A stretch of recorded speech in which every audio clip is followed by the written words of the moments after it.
When you sit down and visit with Don, you know what you get. You know it. It's one of those situations of Don doesn't have any pretenses or anything like that. So selling a business is kind of like the dating game, because you're both sitting there looking at each other, you're starry-eyed, and you're sitting there going, what can we do for each other? Obviously, he wants to get a dealership at a fair price, and I want to sell it at an unfair price.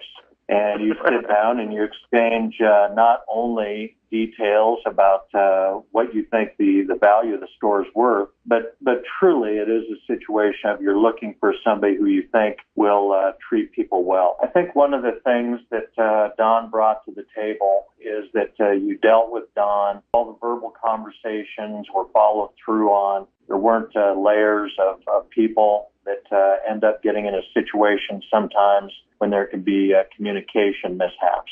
So when you're in a situation when you're dealing with the guy who's going to make the decision and is going to be the floor general, and you're not going to be talking to all sorts of different people, to me, this is kind of like structuring a car deal. I've always felt that getting to numbers is the very easy part.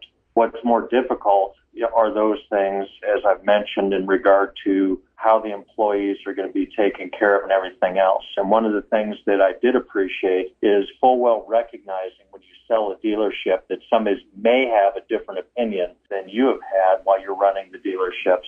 It wasn't like Don went in and dropped a bomb and got everybody all disheveled and everything else. It was a situation of, yes, there were policies and procedures that Don felt that were very worthwhile in his organization, and he had every right to implement those, as would anybody. It's the way you go about implementing those things that I found favor in Don in regard to, because he showed respect for the employees by not just dropping a bomb on the place right away during a period of time when the employees themselves are already unsettled.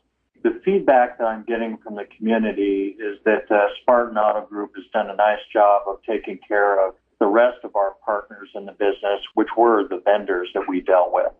They didn't come in and say, okay, it's a situation of, even though you're a small community, we're going to set you up with our preferred vendor list and not allow you to do business with those folks in town that buy vehicles from them. Number one, that was good. So the continuity of the rest of our partners being the vendors was extremely comforting to see. And the fact that with those people, they were taken care of.